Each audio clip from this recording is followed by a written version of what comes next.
White rhinos are a very unique animal. When the Europeans got to southern Africa in the late 1800s, unregulated hunting pretty much wiped them out. And it's only through really tremendous conservation effort on the part of the South Africans that turned that around. So today, there's almost 20,000 white rhinos out there, which is fantastic. Now, the downside is these days, the big pressure we face right now is from poaching.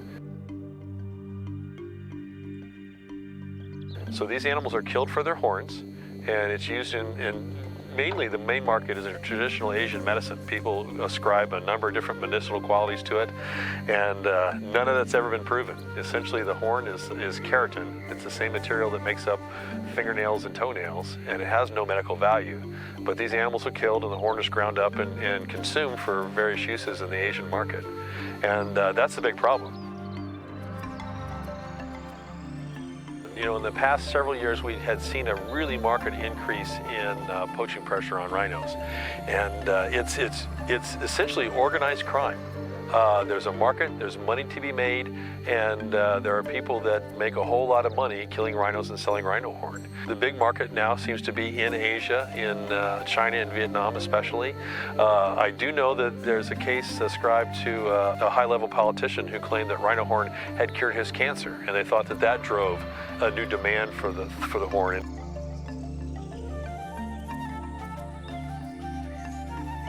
There's been a number of different things that have tried to protect rhinos, whether it's removing their horns, whether it's some people have gone as far as to implant GPS trackers in horns, so if a horn's taken, it can be followed. People have tried to essentially poison horns, to taint them some way to make them so they wouldn't be usable. And all these things are, they're good ideas, there are different ways to approach it. The problem is that even if you cut off a rhino's horn, it continues to grow. And that little bit that's left still has value. And, so I don't know that, in the middle of the night when you're sneaking up on a rhino, how carefully they're measuring the horns before they shoot, So the other thing we know is that you can also alter the animal's behavior and ability to protect itself if you remove the horn. So left out on their own, if you take away the rhino's horn, which is its primary defensive weapon, if it's not in a protected area, then it could get in trouble as well. It's hard to protect these animals. They're out in the wide open spaces. There's a lot of room to cover, a lot of ground to cover. And, these are people that are carrying high-powered firearms. It's a dangerous job as well. And so the people that do the work to protect them are essentially out there risking their lives to save these animals. The big effort is more patrolling, watching, keeping track of the borders, getting more people out there where they can see them. People are working on some high-tech things. They're working on things like aerial surveillance using unmanned drones and all kinds of other high-tech efforts, but ultimately it's going to take boots on the ground and people out there watching the animals. And the second part of it is going out there and trying to reduce the demand.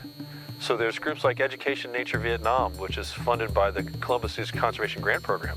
They do a tremendous job of going out there and trying to reduce the demand in Vietnam for a rhino horn. And so it's a combination of efforts of trying to convince people that not to buy the product, but then also to be out there on the ground protecting the animals as well.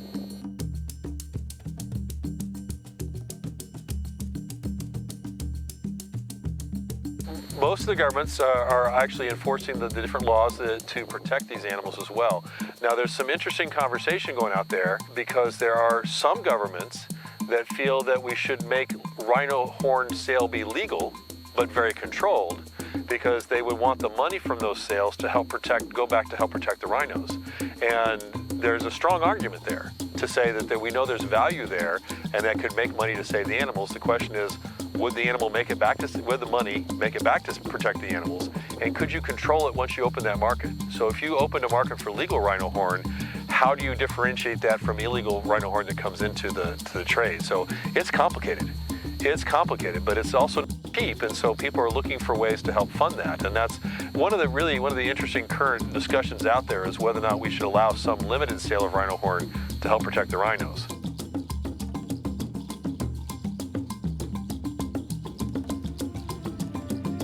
Northern white rhino was believed to be a distinct subspecies of rhino. There are some people who think that it could be a distinct species, and that's for scientists who know a whole lot more about this than me to say. But they were separated, essentially. The Southern White Rhinos are in the 5 main countries of Southern Africa, and then the Northern White Rhinos up in Central Africa. When the rhino effort came to protect rhinos, they were very well protected in the southern countries. In the northern countries, a lot of geopolitical conflict, a lot of civil wars, other things in that area. It makes it difficult to protect rhinos. Human life and human issues will take precedence over that. And the northern white rhinos were essentially wiped out. There were a handful left in zoos, and they came back to a reserve in Kenya.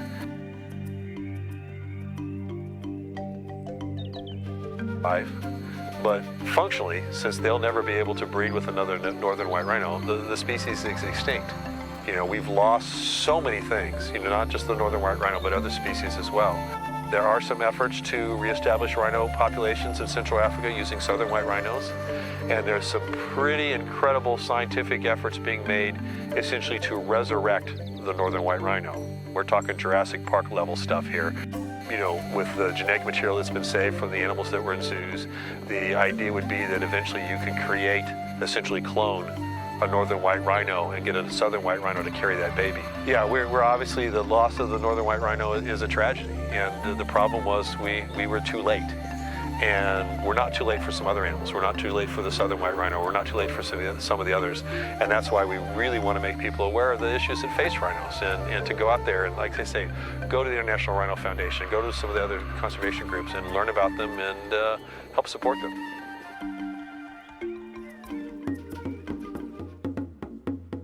Well, the main thing we do at the Wilds with the rhinos is we're involved in the conservation breeding programs, the species survival plans that are part of the Association of Zoos and Aquariums, our National Zoo Association. There's about 250 white rhinos in that breeding program. The Wilds has been a big part of that.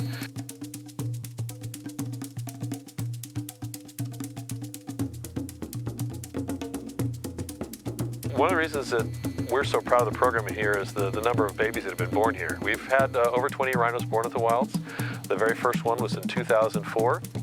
And as we've talked about, the fact that we've got animals that are born 4 and 5 generations removed from the wild, no one else outside of Africa can claim that.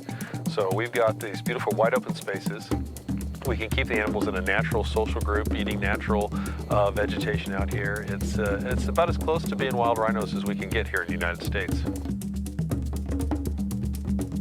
And what people can do for conservation is, and we do talk about things, so you can recycle and save water and watch plastic waste and all those kind of things. And that may not seem to directly impact rhinos, but it's a mindset, and it's thinking about the whole world and how everything's interconnected and what we can do to impact that. I mean, obviously you can directly do things. You can donate to the various rhino conservation organizations. You can help support the Wilds and what we do for the breeding programs out here. But a lot of it is the conservation, it's the mindset of being aware that we have a huge impact on our world and what you can do to limit that impact and make sure that what you're doing is a positive and not a negative.